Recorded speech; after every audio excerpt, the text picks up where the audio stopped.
everyone. My name is Mike Soler, broker and founder of Phantom Real Estate, and I'm here with Miguel Molinares, one of our awesome agents. I'm stepping in for my wife's podcast, Built for Legacy. So I'm taking her place today, so bear with me. So, Miguel, what are we going to talk about today? I know we were Well, we want to talking about. create, episodes where we have conversations about broker and agent because believe it or not, yeah, I think it's two different spectrums, right? When you are a broker, you see kind of business in a different point of view, and when you're an agent, you see the business in a different point of view. At the end of the day, at some point, those 2 points of view, it will merge together. But yeah, we wanted to create something where new agents or seasoned agents can see out there, what it's this market about, nowadays. So I'm glad you invite me. I'm really It's excited to nice to create have this. you. I know we've been talking a while about this. Now that you mentioned that, so from an agent's perspective, Right. what's your advice to new agents that are looking to join the field and Well, get into real nowadays, estate? I think it's you gotta be more prepared. You gotta find your niche. You gotta do a little bit more research, because back in the days, I've been an agent a little bit for over a decade. Okay. Um, and before it was you become an agent and then you start helping your family and close friends to either do rental, sell, or you become an agent because your sister wants to sell the house. Yeah, usually Remember your that? sphere of influence is Yeah, always yeah. my first sale was my cousin. Oh, there you My go. first sale. He sold Snapper Creek and then he bought one on 137 and 160 down there. So One of my best friends, he became an agent a couple of years ago just to sell his house, yeah, and because he don't want to pay no commission and this and that, and I always say, getting the license is not just to get a license. It's actually a profession. You become an advisor, you become you influence others people's family, and their life. yeah, we spoke about that before. That it's actually rewarding to help somebody find their own house and help them live the American dream Yeah. and everything else. No, and I also advise them. Like they started as clients, now we became friends when they want to make an investment. And after we sit down and talk and we analyze, and I give them my advice and the professional point of view, they end up not doing the investment because it was going to be a bad investment. Yeah. Or people they want to buy in certain areas because of the price, and then you advise them and guide them why they shouldn't buy in that area, according to their lifestyle. So yeah, it's really important for you to know, what you're gonna do with the license. And like you mentioned before, you always talk about a lot of research. So Right. I know your clients are lucky because you do a lot of research for them. And like I tell them, a lot of my agents, it all starts with asking questions. You Exactly. need to ask questions to see you're not the one buying the house. Sometimes we get emotionally involved in the Right. house. Oh, this house is beautiful. No, it doesn't matter. Maybe you like it. The client does it. So Right. I like to Right. ask them, do you want one story? Do you want two stories? Do you need Right. a garage? Do you need a pool? Right. How much land do you want? Could it have HOAs? Some people love HOAs Yeah. because they want uniformity and they want everything in order. Some people like to live in a gated community. Some Right. hate it. So we need to ask a lot of questions. Not only like, whoa, we know what we're doing. We're the professional. We have to ask them the questions and then cater to their needs. Right.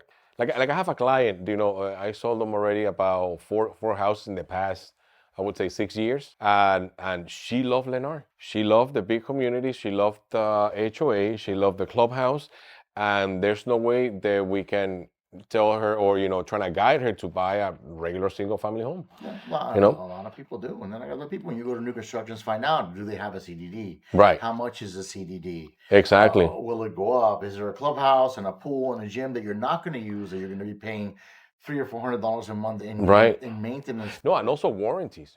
What kind of warranty the house have with a new developer. Exactly. You A lot know. of people like that because it's a new house. Some people like an older house that they can maybe get like a seller credit or something and then do Right. everything their own style and put in their own flooring and their own kitchen. And so we need to ask a lot of questions. Not like we're the ones that are dictating anything. Right. We actually and real estate agents don't realize this. The principal is the buyer, the seller. We work for them. Right. Right. So it's That's what really I tell when I do coaching, and I do coaching all the realtors. I tell them, listen, at the end of the day, your client is your boss. If you put it that way, because you gotta.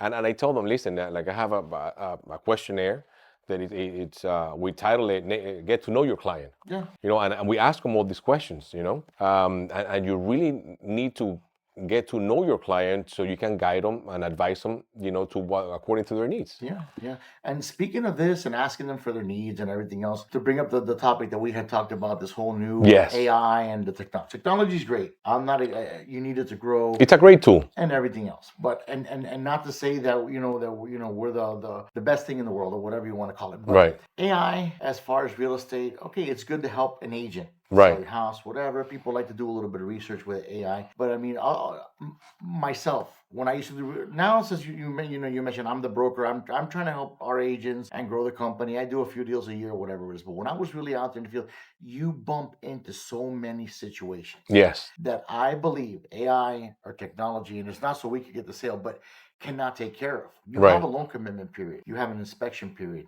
No, it's a lot of legalities behind it. A lot of legalities. You have the appraisal. Then Right. you need a 4-point wind mitigation to be able to obtain insurance. No, and like I told, like especially sellers, I can sell it on my own. Okay, who's gonna cover those legalities from that contract that you signed? Do you know them? Do you know like the chapters of the contract? Because not because you're selling the house, it doesn't mean that you're not responsible to get compliance on that contract. AI, it will help you to interpret the contract, but she's not gonna be telling you, It does some things, and going back to what I was saying about the insurance. Right. I think it's been a few houses, but like about 2 or 3 sales in my last previous sales. I had a house that had about 25 broken tiles. Right. I had to call a roofer. Do you do just tile jobs or whatever? Right. Yeah, I replace broken tiles. I had to get the seller to agree to pay for it because the buyer cannot go up on the roof and fix it. It's not his house yet. Right. Now, the buyer cannot obtain insurance with 25 broken tiles. Correct. So you have to negotiate that. And I'm sure you bumped into situations maybe like that, or maybe with a double tap on the electric panel. Yeah, I bumped into a situation where the inspection, they have about 76, the inspectors that mark it as red. Okay. Or really pay attention to it. 76 of them. So the buyer got really spooked, and they were minor things. Yeah. So we were talking about earlier. AI is not gonna tell you how to tell to the buyer or the buyer's agent, hey, there's 76, but it's a double tap, or it's a GFCI that is not working correctly. Of course. Little things, cosmetic stuff that And not only that, but then there's a loan commitment period. If you're Right. working with the buyer, loan commitment period is due, and you don't turn in a release and cancellation along with an extension. Right. One overseas. Right, If right. you don't sign the extension, the release and cancellation kicks in. These are things that a buyer may do on their own and go out there and not realize that it's day number 29, and they could lose Their $5, deposit. $10, $20, $30,000 deposit. Correct. And not have the chance to buy a house again because all the money gets lost, and Right. the seller could keep the money, or you could be the seller and have a buyer back out of it for X, Y, or Z reason. And who's going to negotiate? Because like I say, AI is great, and technology, we need it. But who's going to negotiate this? Be on top of it. Right. Step in. I've had deals where I've spent countless days with the same negotiations because Right. they needed an extension. The seller didn't want to give it. The buyer needed it. So what happened? Okay, we're going to do it. We want another $5,000 or $10,000 deposit to be held in escrow. And if it doesn't close, the seller gets to keep it. Why? Because the seller happened to be on the last transaction I did.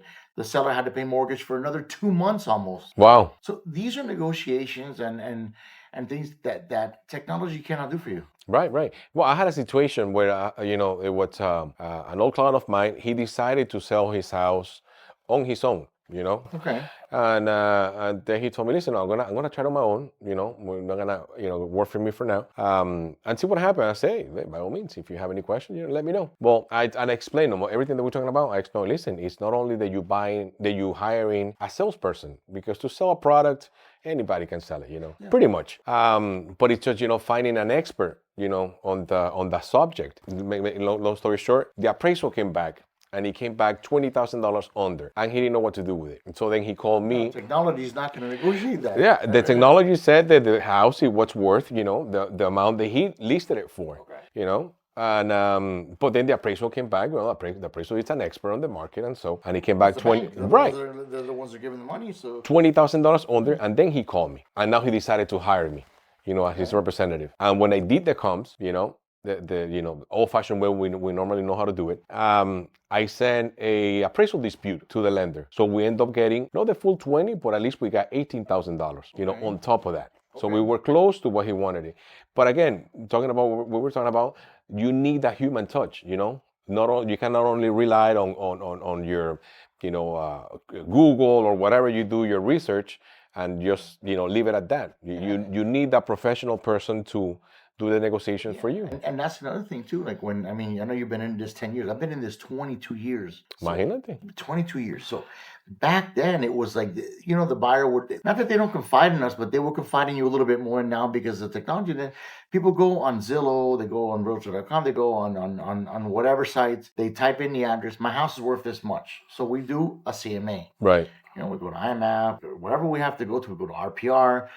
I usually like to add up 3 and divide it. Right. Or whatever it is. And it's a different number usually than what they think it is. So what happens? We list a house way overpriced. It sits there. It gets what we call in the industry, it gets stale. Right. It's been there so many days because the houses move the most when they're first listed, is when you get the most action. And what happens? The listing expires, nothing happens. It didn't sell because it was grossly overpriced. Right.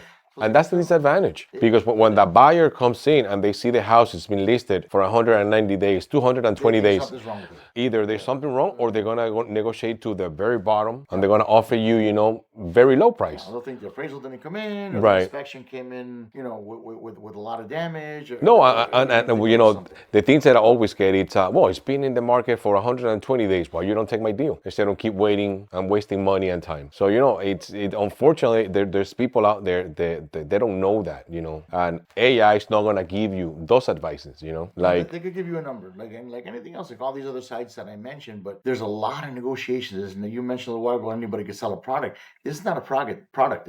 This is your single most important and largest investment. Yeah. That you do in your life. It's not a lease that you Right. lease it. You lease Yeah, a it's not car. a It's car. happened to me. I lease a car. I love it. A few weeks go by, I'm like, it's not what I thought it was. Right.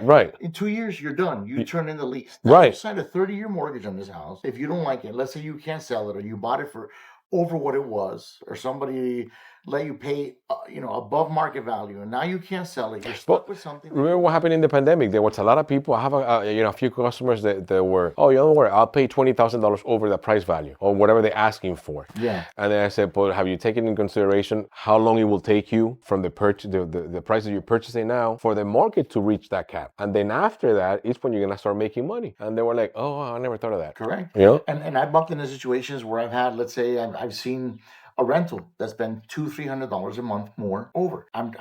Let's lower the rental. They don't want to lower the rental. Okay, so now 4 months have gone by, right? 4 months. If we would have lowered it to 3,000 instead of, let's say, or 2,700 instead of 3,000, for $300 a month times a year is $3,600. Right. Let's say we would have rented it at 3,000. We've already lost 12,000 a year and counting. Right.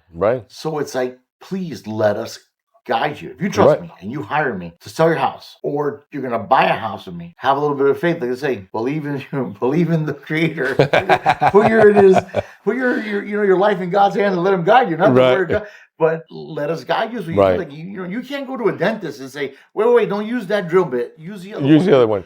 But you mentioned something that is very important, is trust. I think a lot of, it's one of the things that I mentioned to a lot of realtors. It's, once you get to know your customer, you're going to earn their trust. Yeah. And that's how they're going to let you, guide them and, follow your recommendations and all that. And I think we're missing that now in this market. Nowadays, we're missing that. How many realtors are out there right now? There's a lot. It's a lot of them, How many are properly trained, and how many exactly are working the way they have to? And people ask us, what's your advice to if I could give one advice to people, is answer your phone. Right. Communicate. I answer my phone. I'd say 50% of my calls say spam on it. Right. I've answered spam calls, and it's been the bank trying to verify a payment to one of our agents. Right. To make sure we initiated the wire. If I don't answer it, they don't get paid. Right. Which I don't like, because everybody, you close, you get paid the same day, ACH. Right. And I don't want that issue. So yeah, it's a spam. If it's a spam and you don't like it, hang up on them. Right. But you don't know if it's the bank, if it's a client that's calling from their work, and this comes out of spam risk on the phone. Right. And then listings. I've called listing agents trying to get a hold of them 2-3 days. Yeah. No answer. Well, I have one right now that I've been calling the lady since Thursday. Well, that's where I come in as a broker, and I'll call their broker, and light a fire. Well, that was my next thing on my task, on my to-do list. Tomorrow, by 9:30 a.m., I'm calling their broker. Yeah. Dude, it's a 780. It's a 700,080. It's a pretty good listing. So for that amount, I'll be answering my call all the time. Our moral responsibility. Right. That's what's going on with the industry. If we are getting paid to sell that person's house, that should be your number one priority. You don't have 100 listings. Correct. And if you do, I don't know how we would do it, but work for that person. That is, like I said, I mentioned to you before. We spoke before about it. The first for sale by owner that I ever did. Right. That he ended up joining our company. Right. You told me. His name's Joe. I don't even know. It's been countless. I'd say over 10 transactions, somewhere around there, that he's just recommended me people over 20 something years. That was my first for sale by owner ever. I remember I was in a listing class in a company I was at or whatever. Like back, no phones. The phones weren't like now either. Because I remember he called me. I hid in the bathroom to go talk to him because the instructor was like, I don't want nobody on their phone. Or I go in, he goes, just come list a house. 100 realtors have called me. And I gained his trust, and I went, and he ended up marrying a lady that had a few kids. He had a few kids. I sold his house. I sold her house. They bought a bigger one with me. Oh, wow. Then those kids grew up. The kids started calling me. They started recommending their in-laws. And just until the other day, I was working with them. Now he got his license, and now the work goes to him. I don't get no more recommendations, but now I can help him grow. But you have him as an agent, which is really good. And he's an awesome person. Yeah, he's getting referrals. He has some land up in Georgia too. Okay. So he just got right now, I think 250 acres. Okay. He's getting a referral on from somebody over there that I just finished signing yesterday. So it's like, and like I say, you help people grow, and it comes back to you. Right. And now whatever I can help him do, he's not my client anymore, but he's one of our agents. I can help him grow. He grows, I grow, everybody's happy, and I feel good to see people succeed. No, and it's like, we talked about it before. Don't become a real estate agent transaction. You just do one deal, and then that's it. You don't see them anymore, or they don't even recommend you. Just even like I have deals before. Like I told clients, listen, it's not a good time to sell. Hold it. I've done that a million times. And they appreciate. Well, yeah, and you'll meet him one day.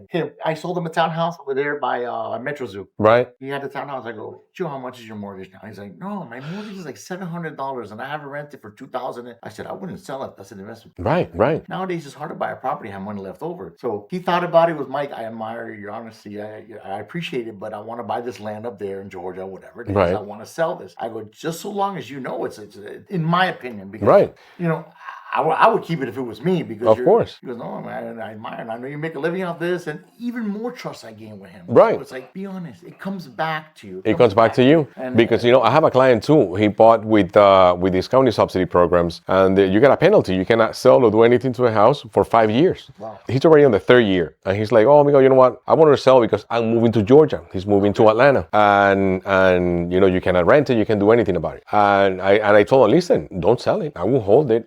It's a year and a half. Yeah. You're just gonna wait. So a lot of people think, okay, you shouldn't do that. You're losing a transaction. And I said, nah, you're getting trust. And you're getting people. This is referral business. I know in a year and a half, when the time is up, and they're gonna be the first person in his head. Okay, now I'm ready to sell. Who I'm gonna call?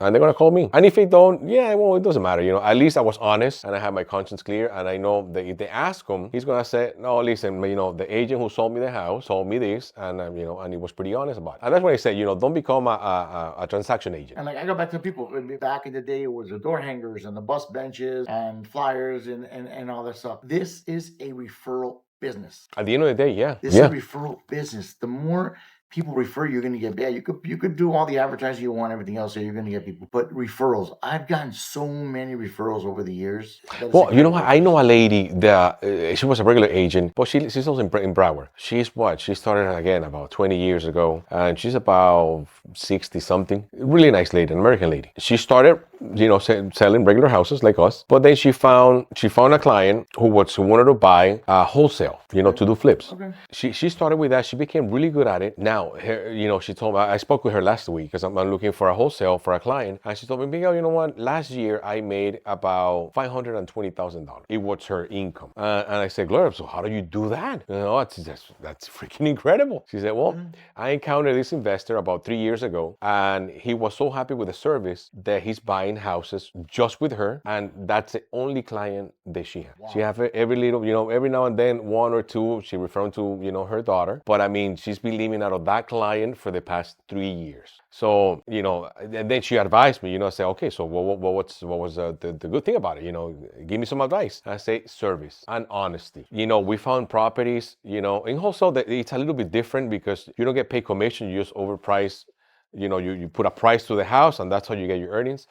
And she told me there was one house that the guy saw and he wanted to test her. The house, it was, for a flip, it was like 380 and he thought it was going to be sold for 420. So that agent who sold it was going to be about 40,000. And then he gave it to her and she did analysis and she only priced it for 390. No, about 387. She make only $7,000 out of it. And that just that one transaction, that honesty, it's what got his trust on her and kept on doing business with her.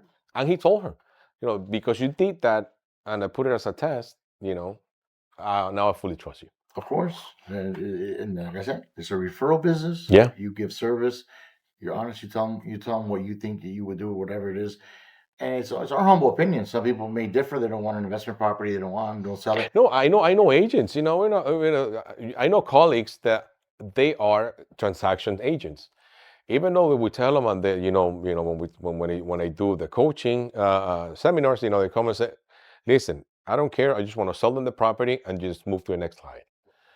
And I'm like, "Really?" And yeah, I'm comfortable like that, and I do, and they do pretty well. Yeah. They do pretty well, And I'm like, okay. They ask me for advice, advice them. And then the person bought again with you and referred you two people, and those two referred you one or two or three, and so on.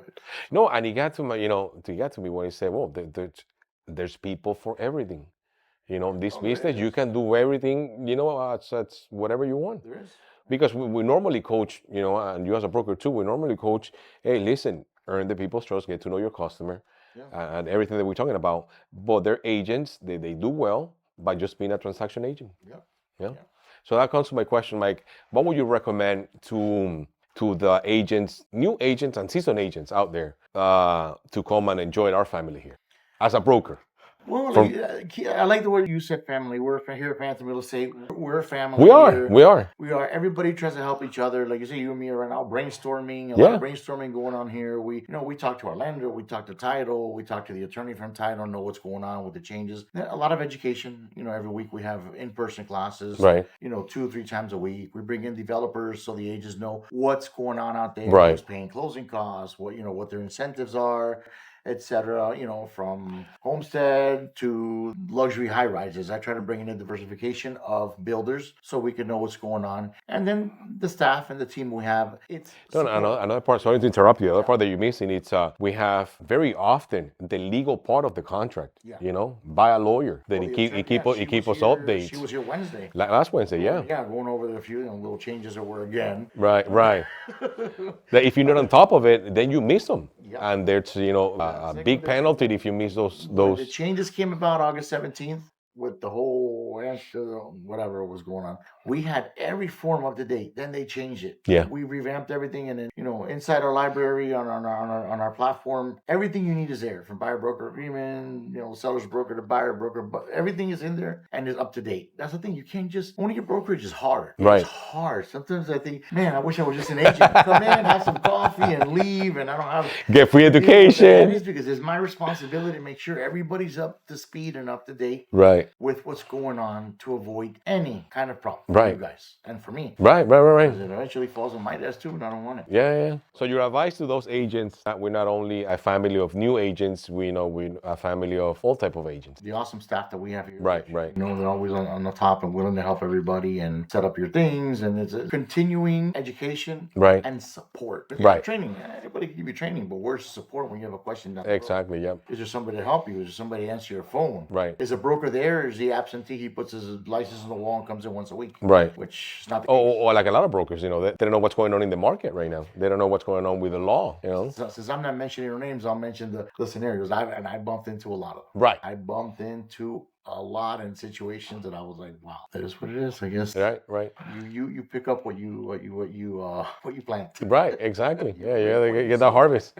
Yeah. Then if you ask me, what would I recommend to those agents out there? Like I said, not only new agents, also seasoned agents to be part of our family. It's that part that you mentioned, the support. It's you're not a team, you're not a number for that brokerage. Yeah. But I mean, my point of view, this my perspective is you're not a number. Okay, you are number 158 agent. No, you become a part of a big family. You do. And I see them. What I like about the company, it's I see other agents helping out each other. Not only the broker and the staff helping that agent. It's that agent asks questions to other agents. Hey, listen, I have this listing and I'm stuck, and I heard them and I see them saying, okay, let's do an open house together. Yeah. They encourage each other because the way the you and Suheo and the staff make us see, it's that we're not a team, we're a family. Yeah. So we have that from culture of the company. It's hey, we're here to help out each other. Yeah, and I don't care if somebody sells $20 million a year. If they do one rental, they get The same treatment. They get the same treatment. I The see same that. help. Yeah. Some people I work vouch for full-time. that. They can't come in all the time. Oh, I'm going to treat this person less importance because of the numbers. No, Right. Nobody hears a number. Right. Everybody's a person. No, and what impressed me the most is the support that you get support pretty much 7 days a week. I send a message to Suhel on a Saturday. No, don't call me on Saturdays.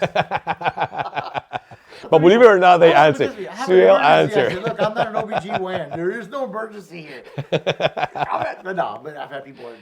I've had new agents at somebody's house. I'm sorry, they say, sorry to bother you, but I have a question. I don't know how to answer it. Right. I answer it, unless I don't have the phone, Right. But I mean, I've come out of the pool to check contract. Right. Make sure so they can send in a week. Like you said earlier, this job it's a 24/7 business, And sometimes we gotta send contracts on a Sunday afternoon, and when we stuck on a subject that we need the support, and you guys give us that support. Be on the road more and be more out there instead of in here. I mean, people will tell me, show me a rental on a Sunday. I'll show them a rental. It's not a rental. And I hear people, oh, it's just a rental. Oh, I don't get that. First of all, it's not only that, you're helping your family finance, right? Which is important, and you're building a rapport, right? And either way, that tenant's gonna become a buyer. Why didn't you buy? That's why I love rentals. Yeah. Why didn't you buy? My tax, I'm 1099. I didn't make enough this year. Okay, this year if you make a little bit more, whatever the case is, you could buy. There's a credit, fix your credit. You work on it. Right. I have an agent here that her turnover rate on tenants is crazy. She's been wow. working them for years. She just gets tenants and she works them and helps them if it's credited, whatever it is they have to work on. Right. And in a year or two, they end up buying. That's why I like rentals, because you prepare them, you season it, you plan them, and then you get the harvest, a year and a half later. Yeah, it is. So, yeah. But you got to get back to like we were saying about scheduling and having consistency. It's you have to work it. Right. It's not just put the seed and don't put water on it. You have to put the seed, you have to water it. Right. That's what it is, and you have to be on top of it and keep continuous contact with that person. Right. And that's like you show somebody's house, remind them, and when the time comes, do your homestead exemption. Right. They love that because you're reminding them. Oh, I almost forgot. Look at what and so on and so forth. But that's what I try to do. I try to become the first thing they come to their head when it becomes to real estate or what to do with my property. It'll be my name on their head. Yeah. And you create that with creating a relationship and earning trust and just be present as often as you can with an email, with a text message, with you have any questions. You bought your houses. You bought your house 2 months ago. Everything takes work. Yeah. Your marriage relationship with your kid, a friendship. Right. With somebody, you got to work it. It's not just, oh, that's my friend. I'll call him in 10 years from now. No, you right. Work. Right. So like you said, you got to put water on it. Yeah, well, Miguel, it was a pleasure. Thank you. Speaking with you again. No, I can't wait for the next one. What subject we will come up with? Do the next one. Maybe we'll bring the lender in and see what new programs is going on out there to help some buyers or whatever this is. I would love to meet with him so I can ask him, okay, what was his point of view in the current market that we're at right now? A lot of people are afraid of, call them or interview them to pre-qualify them. They're like, oh, but you know what the situation is right now. So him as a lender, he will give us better answers. Yep. All right. Well, thank you, man. Thank you, Mike. Thanks for joining the Built for Legacy podcast. No problem. I can't wait for the next one. See you next time then.